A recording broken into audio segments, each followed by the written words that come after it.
Canada ਤੇ ਜਿਹੜਾ European union ਦੇ ਵਿਚਾਲੇ ਸਮਝੌਤਾ ਹੋਇਆ, ਇੱਕ ਤਾਂ ਇਹ ਦੱਸੋ ਕਿ ਇਹਦੀ ਪੂਰੀ ਤਫਸੀਲ ਕੀ ਹੈ, ਕਿਸ ਚੀਜ਼ ਦੇ ਉੱਤੇ ਸਹਿਮਤ ਹੋਏ ਨੇ ਦੋਨੇ ਦੇਸ਼? ਦੂਜਾ ਇਹ ਕਿ ਕੀ ਇਹ ਦੁਨੀਆ ਨੂੰ ਜਾਂ ਉਹਨਾਂ ਮੁਲਕਾਂ ਨੂੰ ਦੱਸਣ ਦਾ ਵੀ ਤਰੀਕਾ ਹੈ, ਜਿਹੜੇ ਮੁਲਕ ਇਹ ਕਹਿੰਦੇ ਨੇ ਕਿ ਸਾਡੇ ਬਿਨਾਂ ਗੱਡੀ ਨਹੀਂ ਚੱਲ ਸਕਦੀ?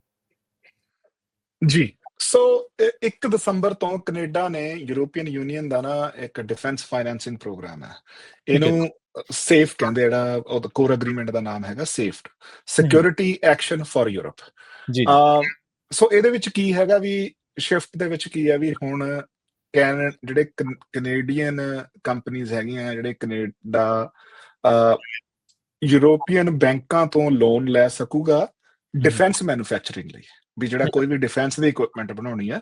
ਤੇ ਜਦੋਂ ਕੋਈ ਵੀ ਯੂਰੋਪੀਅਨ ਮੁਲਕ ਨੇ ਡਿਫੈਂਸ ਲਈ ਪ੍ਰੋਕਿਉਰਮੈਂਟ ਕਰਨੀ ਹੈ, ਪ੍ਰੋਕਿਉਰਮੈਂਟ ਦਾ ਮਤਲਬ ਹੈ ਵੀ ਕਿਸੇ ਮੁਲਕ ਨੇ ਕੋਈ ਸਮਾਨ ਖਰੀਦਣਾ ਆਪਣੇ ਡਿਫੈਂਸ ਲਈ, ਮੰਨ ਲਓ ਵੀ ਉਹਨੇ ਡਰੋਨਾਂ ਖਰੀਦਣੀਆਂ, ਜਾਂ ਉਹਨੇ ਕੋਈ ਜਹਾਜ਼ ਖਰੀਦਣਾ, ਜਾਂ ਕੋਈ ਛੋਟੀਆਂ ਮੋਟੀਆਂ ਰਾਈਫਲਸ ਵਗੈਰਾ ਵੀ ਖਰੀਦਣੀਆਂ, ਉਹਨਾਂ ਦੇ ਉੱਤੇ ਕੈਨੇਡਾ ਫ੍ਰੀਲੀ, ਮਤਲਬ ਜਿਵੇਂ ਬਿਡ ਤਾਂ ਪਹਿਲਾਂ ਵੀ ਕਰਦਾ ਸੀਗਾ ਵੀ ਘੁੰਮ ਘੁਮਾ ਕੇ, ਪਰ ਹੁਣ ਉਹ ਬਿਲਕੁਲ ਜਿਵੇਂ ਬਾਕੀ ਦੇ ਯੂਰੋਪੀਅਨ, ਮੰਨ ਲਓ ਜਰਮਨੀ ਨੇ ਕੁਝ ਖਰੀਦਣਾ ਤੇ ਉਹ ਇਟਲੀ ਕੋਲ ਹੈਗਾ, ਤੇ ਜਿਵੇਂ ਇਟਲੀ ਉਹਦੇ ਲਈ ਬਿਡ ਕਰ ਸਕਦਾ, ਉਵੇਂ ਹੁਣ ਕੈਨੇਡਾ ਵੀ ਬਿਡ ਕਰ ਸਕਦਾ।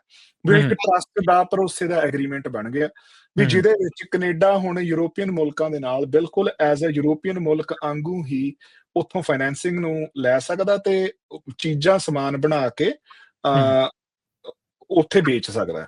ਯੂਰੋਪੀਅਨ ਯੂਨੀਅਨ ਤੋਂ ਇਲਾਵਾ ਕੈਨੇਡਾ ਪਹਿਲਾ ਅਜਿਹਾ ਮੁਲਕ ਹੈ। ਸੋ ਇਹਦੇ ਨਾਲ ਕੀ ਹੈ ਵੀ ਕਲੋਜ਼ ਕੋਆਰਡੀਨੇਸ਼ਨ ਦੀ ਹੀ ਗੱਲ ਹੈ, ਵੀ ਮਤਲਬ ਜਿਹੜੀ ਆ, ਕਿਉਂਕਿ ਜਿਹੜੇ ਕੈਨੇਡਾ ਦਾ ਵੈਸੇ ਵੀ, ਜਿਹੜੀ ਕੈਨੇਡਾ ਦਾ ਜਿਵੇਂ ਹੁਣ ਇੱਥੇ ਦਾ ਪਬਲਿਕ ਹੈਲਥ ਸਿਸਟਮ ਹੈ, ਇੱਕ ਸੋਸ਼ਲਿਸਟ ਸਿਸਟਮ ਹੈਗਾ, ਉਹ ਯੂਰਪ ਦੇ ਬਹੁਤ ਜ਼ਿਆਦਾ ਨੇੜੇ ਹੈ। ਸੋ ਜਿਹੜੇ ਯੂਰੋਪੀਅਨ ਮੁਲਕ ਆ, ਉਹ ਕੈਨੇਡਾ ਨੂੰ ਵੈਸੇ ਹੀ ਆਪਣਾ ਨੈਚੁਰਲ ਐਲਾਈ ਦੇਖਦੇ ਆ, ਕਿਉਂਕਿ ਸੁਭਾਅ ਬਹੁਤ ਰਲਦੇ ਆ ਨਾ, ਤੇ ਉਹਦੇ ਚ ਉਹ ਉਵੇਂ ਹੀ ਅਲਾਉ ਕਰ ਰਹੇ ਆ। ਜਿਹੜਾ ਜਿਵੇਂ ਤੁਸੀਂ ਕਿਹਾ ਵੀ ਮਤਲਬ ਇਹਦਾ ਜਿਹੜਾ ਮੇਨ ਕਾਰਨ ਹੈਗਾ ਵੀ ਉਹ ਜਿਹੜੇ ਮਾਰਕ ਕਾਰਨੀ ਉਹਨਾਂ ਦਾ ਜਿਹੜੀ ਅਮਰੀਕਾ ਦੀ ਜਿਹੜੀ ਇੰਡਸਟਰੀਅਲ ਬੇਸ ਹੈਗਾ, ਕਿਉਂਕਿ ਹੁਣ ਅਮਰੀਕਾ ਕੈਨੇਡਾ ਨੂੰ ਇੱਕ ਬਗਾਨੇ ਮੁਲਕਾਂ ਨੂੰ ਟਰੀਟ ਕਰਵਾ ਰਿਹਾ। ਕੈਨੇਡਾ ਕਦੇ ਵੀ ਆਪਣੇ ਆਪ ਨੂੰ ਅਮਰੀਕਾ ਤੋਂ ਅੱਡ ਨਹੀਂ ਸੀ ਦੇਖਦਾ ਹੁੰਦਾ। ਅਮਰੀਕਾ ਵੀ ਇਦਾਂ ਹੀ ਸੀਗਾ, ਵੀ ਅਮਰੀਕਾ ਵੀ ਕੈਨੇਡਾ ਨੂੰ ਕਦੇ ਅੱਡ ਨਹੀਂ ਸੀ ਦੇਖਦਾ ਹੁੰਦਾ। ਹਾਂ, ਮਤਲਬ ਆਪਣੀ ਸੋਵਰੈਨਿਟੀ ਦੀ ਗੱਲ ਸੀਗੀ, ਵੀ ਅਸੀਂ ਇੱਕ ਆਜ਼ਾਦ ਮੁਲਕ ਹਾਂ, ਅਸੀਂ ਆਪਣੇ ਫੈਸਲੇ ਆਪ ਲੈ ਸਕਦੇ, ਪਰ ਭਾਈਆਂ ਵਾਲਾ ਸੰਬੰਧ ਸੀਗਾ।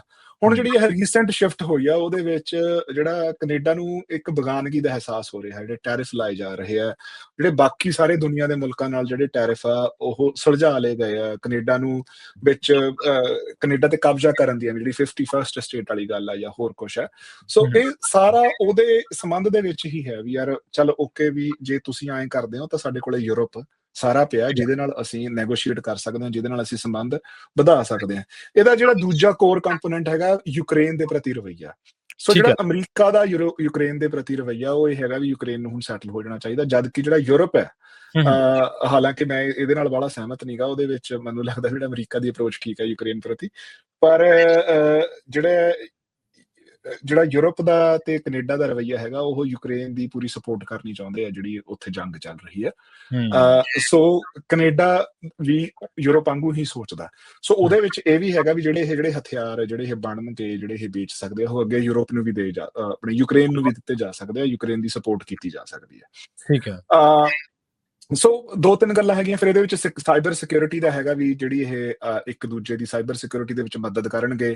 ਹੁਣ ਜਿਵੇਂ ਯੂਰਪ ਹੈ, ਯੂਰਪ ਦੇ ਵਿੱਚ ਜਿਹੜੇ ਆਪਣੇ ਸਕੈਂਡੀਨੇਵੀਅਨ ਮੁਲਕ ਹੈਗੇ, ਜਿਹਦੇ ਵਿੱਚ ਡੈਨਮਾਰਕ ਹੈ, ਜਿਹਦੇ ਵਿੱਚ ਸਵੀਡਨ ਹੈ, ਜਿਹਦੇ ਵਿੱਚ ਨਾਰਵੇ ਹੈ, ਉਹ ਆਰਕਟਿਕ ਕੈਨੇਡਾ ਨਾਲ ਸ਼ੇਅਰ ਕਰਦੇ ਆ। ਜਿਹੜਾ ਆਪਣਾ ਜਿਹਨੂੰ ਆਪਾਂ ਨਾਰਥ ਪੋਲ ਕਹਿ ਦਿੰਦੇ ਹਾਂ, ਉਹ ਸਾਰਾ ਜਿਹੜਾ ਇਲਾਕਾ ਹੈਗਾ, ਉਹ ਕੈਨੇਡਾ ਕੋਲ ਹੈ, ਅਮਰੀਕਾ ਕੋਲ ਹੈ, ਯੂਰਪ ਕੋਲ ਹੈ, ਤੇ ਪਰਲੇ ਪਾਸੇ ਰਸ਼ੀਆ ਕੋਲ ਹੈ। ਫਿਰ ਉਹ ਰਸ਼ੀਆ ਨੂੰ ਕਾਊਂਟਰ ਕਰਨ ਲਈ ਕੈਨੇਡਾ ਨੂੰ ਤੇ ਉਹਨਾਂ ਮੁਲਕਾਂ ਨੂੰ ਰਲ ਕੇ ਚੱਲਣਾ ਪੈਣਾ।